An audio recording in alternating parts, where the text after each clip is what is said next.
They might struggle a bit because of it, but also the lane pressure alone is going to be really, really high up there from Orianna. But also, you've got to keep in mind for everyone at home that also maybe has been following social media, especially Twitter as of recently.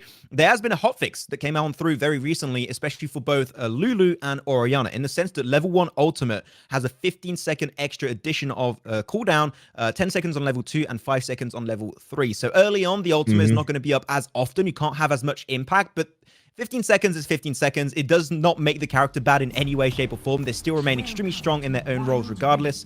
So we're going to see if they can try and now pop off in big ways. But here we go. Game number 3. It is 1-1 right now, ladies and gentlemen, in a BO7. It is not BO5 or BO3, as I see a lot of people saying in the chat. It is a BO7. So the first team to get 4 games won are going to be taking the series. Yep, and I completely agree with you. You know, like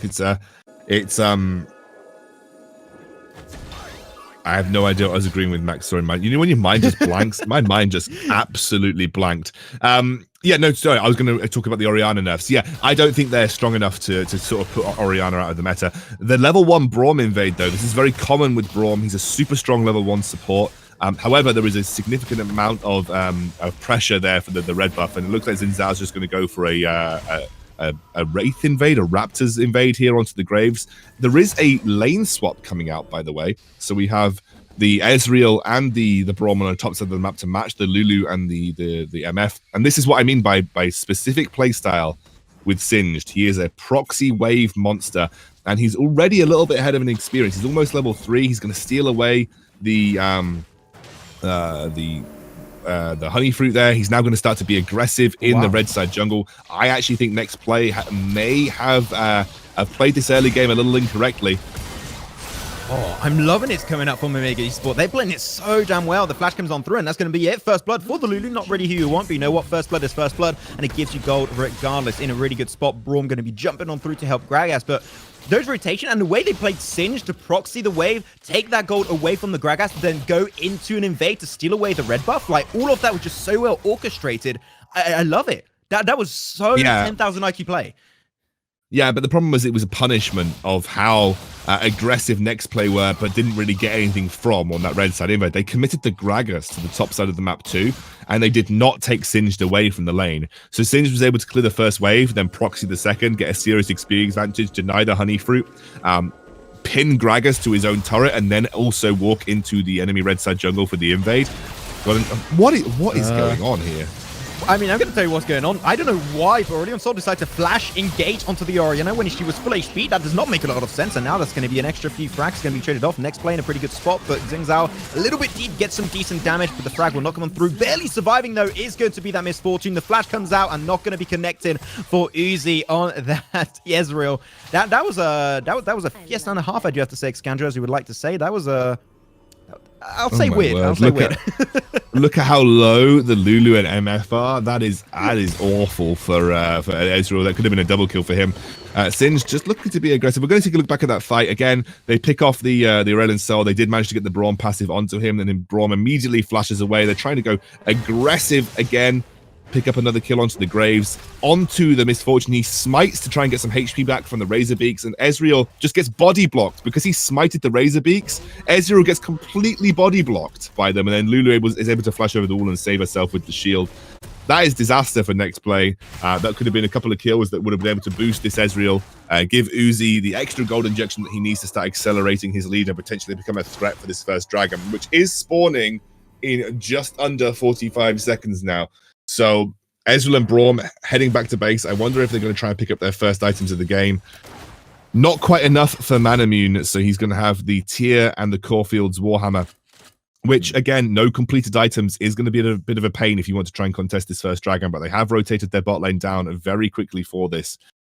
I mean, this is an absolute bloodbath of a game so far, though. And again, bit of a botched level 1 has punished Nexplay.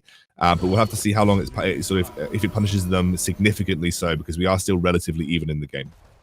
Yeah, Drake's going to be coming up very soon, 10 seconds to go, and you can see that already a few backs are coming on through, but I don't think that both teams are going to be ready for this one, and also they don't really need to go fully for it like we saw in the 2 first games. Here, I don't think we might be having as big as a fiesta as we've been having so far in these games, so we'll have to see exactly what is going to be happening as the Vision game is coming on through. Nothing too insane for the time being.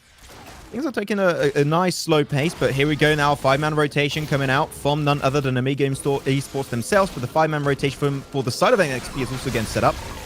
There you go. Front line's going to be Singed, put in one player back into the lane. That's going to be Orianna first going down initially, and now they can just put their focus onto the Drake. They leash it a little bit too far away. It shall regen some HP, but it's still potential. It's still not off the table, and I think that here they just don't want to push their luck. They're going to push their luck, though, into the mid lane to crack open the base and take those tower plates. Extra gold coming their way, extra income, and also extra map advantage. Big ultimate from this Gragas, but unfortunately, it's going to be a little bit too late, and they will not be able to save the tower. First tower going away of Omega Esports. Yeah, that was unfortunate. I mean, that's what Singed can do. Just pops his ultimate, runs you down, throws the Orianna into the middle of the team fight. And I think, unfortunately, it was just the way that Nexplay were approaching that dragon fight was what undid their attempt to contest it. And they were split. So you saw the Orianna on the top side of the Dragon Pit, the Ezreal, the Brawl, and the Xin Zhao on the bottom side of the Dragon Pit. They split up like that. That allowed their carries to get isolated. And that was just Singed's playground at that point in time. Isolates the Orianna, takes down. And once the Orianna's dead, a lot of the team fight power of this Nexplay composition gets thrown in the bin. Because essentially the Orianna shockwave is an integral part of how you're looking to play these team fights. You're looking to stick that the ball on the Xin Zhao's head, have him dive into the middle of an important position, and then you just shockwave on top of him. And unfortunately, if Chuli gets taken out like that at the start of the fight, you are really looking at a team fight that's going to go awry. And it was able, that's exactly what you saw happen here. Looks like the dragon didn't get taken though, and Nexplay had grouped up for it. Oh, no, good shield coming on through. Brawl's going to negate the bullet time, and the Drake's going to be taken away, secured by the Ezra. Now it's time to fight. Nexplay looking in a good spot, but here it is. Aurelion Sol with a galaxy of CC is going to be coming up with a nice double stun, and they are clearing up the scene, clearing up the rift. And that's going to be 4 frags going the way of none other than Omega Esports themselves. And now they're going to go for some extra push. Sure, that was a Cloud Drake. It's not a great Drake overall, but it's still going to help them out a decent bit. But Nexplay, they got completely outdone, unfortunately, by that poke coming on through from Omega. Yeah, I mean, a good Braum shield to block the Misfortune ultimate at the start of the fight. I mean, let's take a look back again. They saw the Aurelion Sol top. They thought that even if he uses his third ability to get down, they're going to have enough time to take this through, which was the case. They had a nice Braum knockup to stop the Misfortune ultimate. The team fight looked like it was going their way at the start. But as you said, the Galaxy CC comes out of the Aurelion Sol, and he is just in a super strong position right now. So look at how much damage those stars are doing. And once he joined the fight with that big stun, was able to get the damage off necessary, it was game over for Nexplay. It's looking pretty grim for them. They're 5k gold behind at this point in time. The control is coming through from Omega, and like I said, Singed is not considered a particularly high-tier pick. Neither is Graves. If you can get a win with these two champions, that is a huge bonus for Omega when it comes to the future rounds of all-round draft pick. They're going to go heavy onto Disaster here. Smite comes through. The red buff gets the kill. And that is, again, another important pickup as they look to go for the Rift Herald. I'm going to blame Jushin on that one. He survived, unfortunately, because he dies. That opens up the opportunity to go for this Herald. And Graves will be taking that one solo. No one's going to snatch it away. The Smite comes on through and now can go for a little bit of a push on another side of the lane to create a point of pressure onto Nexplay. As I'm seeing Misfortune Lulu going down to the walls, the bottom side paired up also with Aurelion Sol. They could go for a nice engage if they decide to do so, but Misfortune Lulu just not ready to go for it just yet. Gonna go for the extra build vision into the lane, but here you go. The rotation towards bot is slowly going to be happening. Good engage ultimate. Actually, no, that was not a great ultimate coming on through from Aurelion Sol. Unfortunately, not going to hit the CC he was hoping for, so the fight and the gank will not be happening for the time being. Things are going back very slowly, but because they see so many resources in both mid and also in the bottom side of the lane, this is Graves in the top lane, just like, well, that's going to be an easy push for me. And here we go. Herald in the top side. That should be an easy turret normally, unless they kill it really quickly, which Xin Zhao is good at doing. And they're just getting turret after turret as well here. This is brilliant play from Omega. They're just playing the map so beautifully. And again, Sin's just providing that distraction, that nuisance in the side lane. He's constantly going to be shoving waves. He's not exactly a strong turret taker in his own right, but he's very good at clearing minion waves with relative ease. And that's going to allow the minion waves to build pressure in those side lanes. We're seeing a lot of a rise of redemption. I don't know if you've been seeing this in your games as well, Max, but with the hotfix, or rather the change in the last patch to the way that lockets stack and the way that redemptions stack, you'll often see that the support will go redemption. Sorry, the support will go locket, and the jungler will go redemption. So essentially, they utilize both of them for the most powerful team fight assists possible. Look at this. I mean, this Singe just running them down. There isn't really an effective way to deal with him. Obviously, Brawl is a relatively strong pick into Singe, but he just jumps in. Oh my word, he's got the Hextech belt. We've got a fight. Bullet time going on through. Once again, going to get tanked up, but it doesn't matter. Brawl makes that. Oh, wait, way too deep going on through, and that's a great ultimate also from the Orianna. It's a great shockwave, but unfortunately, there's no big follow-up, and they can't do much. Also, great ricochet from the Misfortune onto the Ezreal. Can't remain in that position whatsoever. And they put so many resources in the top side and the mid lane. Ezreal was in mid. The Gragas is in the top side. Like, we can easily go for that. And Singe is like, I'm going to create that opportunity. And sure, it's Brawl. Doesn't matter. It's still a frag coming their way, as the Drake is now going to be spawning up.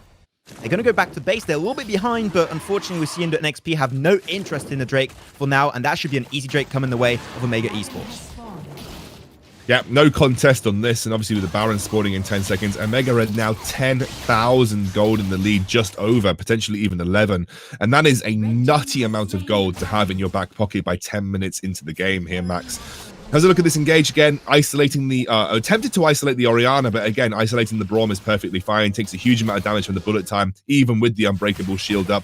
The great shockwave, as you correctly mentioned, but the Orianna too far behind to really have a big impact with it, and it looks like Omega are completely in the driving seat in this game. I wouldn't be surprised to see Baron on the cards relatively soon. They have a super strong team fight at this point in time, with the Aurelion Soul being so far ahead, as well as the Misfortune, and you can already see they are just coalescing around that Baron pit, looking to dominate the vision control and force Nexplay into an awkward situation. I mean, in the draft, we were questioning, like, Singe, it's going to work or not, but this Singe is the definition of the word YOLO. He just like, I'm going to tank it. If I dice, whatever, but at least we get the man advantage early on, and that is what we're hoping to get. So I'm really enjoying how the Sin has been working out and creating these frontline opportunities for his squad. But everyone is just now going to be split pushing. And he mentioned it rightly so earlier, Scandal, like, they found so many turrets in every single lane. The first turrets every time. The top one is about to fall down too if they just get a little bit of an extra push up there. So the resources are definitely looking pretty slim for Nexplay. They are struggling to find these great opportunities. You mentioned it also, the fact that this Orianna is now falling behind to a point where she can't bring us much to the table. Sure, the CC is going to remain untouched, but the damage is going to be heavily impacted by her being so far behind. And this gold lead is definitely allowing the side of Omega Esports to be in a really, really strong position as of now. And of course, JLC Smart always on the front line looking to see if he can find someone, but this time around, no one to shove on your back just for the time being. And also, you've got to look at the fact that the team fight control is so strong at this point, with a Rylai's Liandry's Singed, and I believe a Rylai's Liandry's Aurelion Soul too. So there's plenty of slow and a huge amount of effect damage coming through. This is the engage now. The Singed jumps in, throws the Braum in. Here we go, Max.